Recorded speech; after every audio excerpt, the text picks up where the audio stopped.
Hello, metal workers.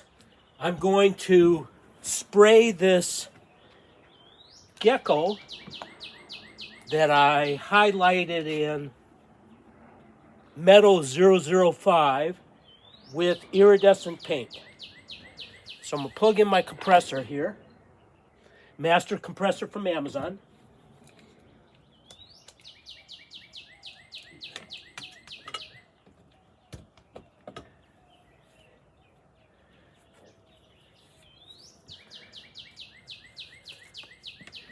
And I am using a Paasch single action airbrush, real easy to use, just push one button and sprays. Basically using it like a spray can.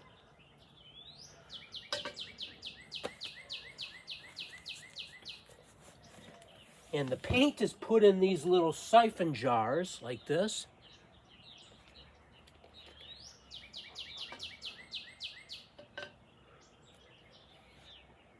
This one looks like it could use a good cleaning. And the paint I'm using is from Green Stuff World ColorShift paint Mystic Gold. So it goes from gold to green. So I want it to interact with the yellow very much and make it gold iridescent. And I want it to interact with the green and make it green iridescent. So hopefully I'll get two effects, and there being two interference colors in this paint. Now, when I bought these paints, I was really unhappy with them. You can see how much gold there is in the bottom.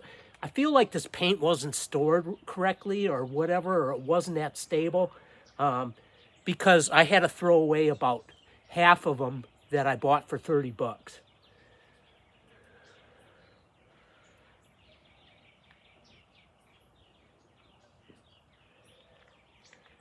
All right.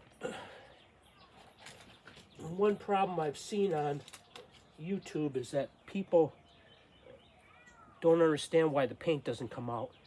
And what they say in the instructions, if you actually read the instructions, is to poke down into it, right?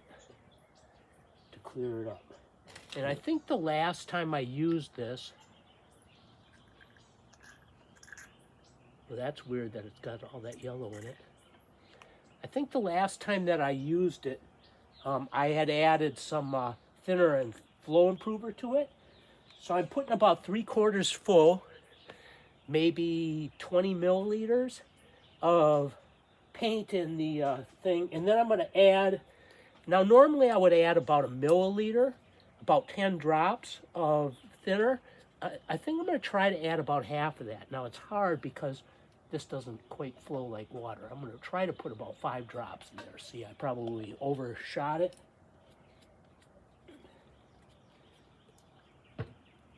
And about half that much flow improver.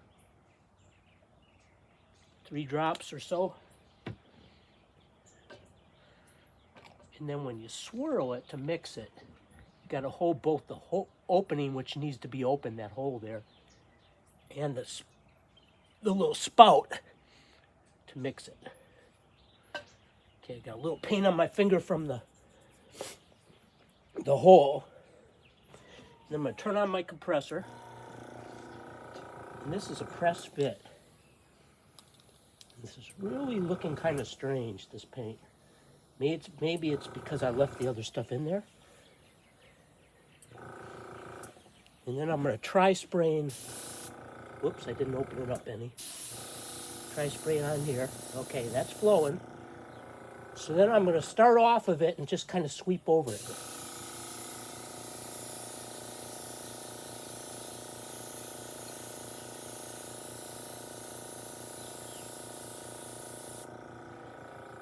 Open it up a little bit more.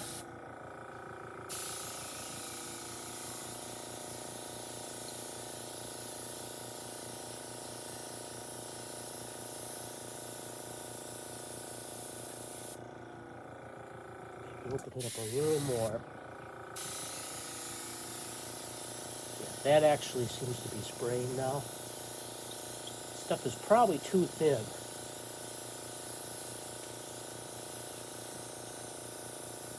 Because I probably added thinner and flow improver to it before.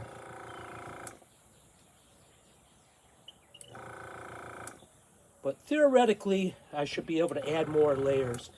Now this is kind of doing what I was afraid it would do, is where it's more dark green, it's more iridescent. So it may look very unnatural in that I would think that the more iridescent it is should be on the top where it's reflecting the light more. But sometimes unnatural is good, like Picasso tells us, right? So we're going to go with it.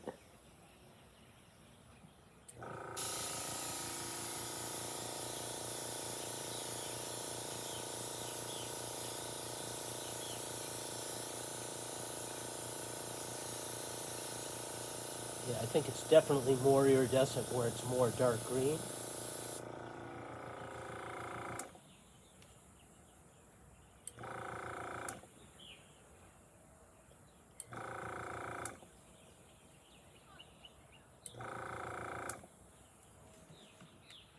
I know that's irritating. I don't have the right hose for this, so it leaks a little bit.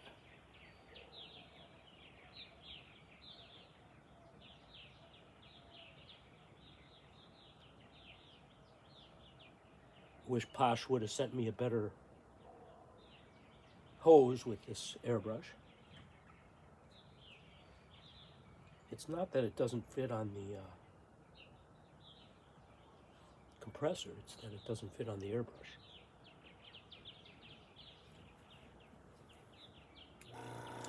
Or maybe the one they sent me didn't fit on the compressor, and that's why I don't use it.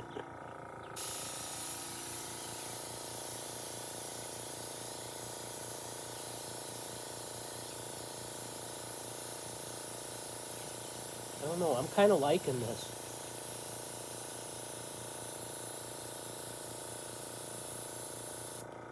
Experiment that went wrong, and I knew it would go wrong, but I kind of like it anyways. I'm putting a more heavy layer of iridescent on it, because I also want, this iridescent paint puts a pretty thick shell on it, so I also want it to protect it too. Because I believe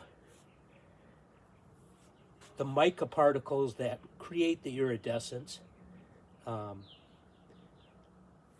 that are of the mathematically, I guess, determined size to give those interference colors, are suspended in a medium that I think kind of acts like a glaze, because it gives a pretty thick surface.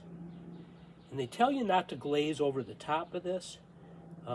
In my experience, that has ruined the iridescence when I did that.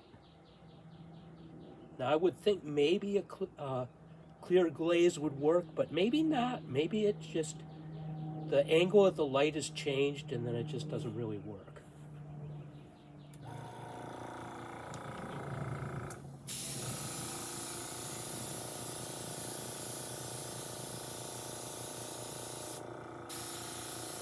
And I kind of want to use up this Green Stuff World iridescent paint because I want to start mixing my own colors. Doing that with cheaper iridescent paint that you can buy thicker and just thin out yourself. But I think that's probably enough. I'm probably going to want to stop with that. Now the very first thing I'm going to do is I'm going to clean the airbrush, and then I'm going to come back and I'm going to transfer this paint into the original container. Hopefully it won't overflow it. And I'll probably put a piece of masking tape on it to say that it's been thinned so that I don't thin it anymore. Probably if I let it sit for years, maybe that alcohol would evaporate out of the bottle and I could actually thin it and flow improve it more. But I'm going to assume for now that it's good to go. It's looking pretty good to me, actually. Okay, it seems to be pretty evenly iridescent. I'm thinking it's pretty iridescent at the top. So I'm pretty satisfied with it. So tell me what you think. I'll make another video with everything that I painted recently up against the fence, like my metal video, and then you can kind of see how they turn out against the background that makes it stand out more. Thank you, metal workers.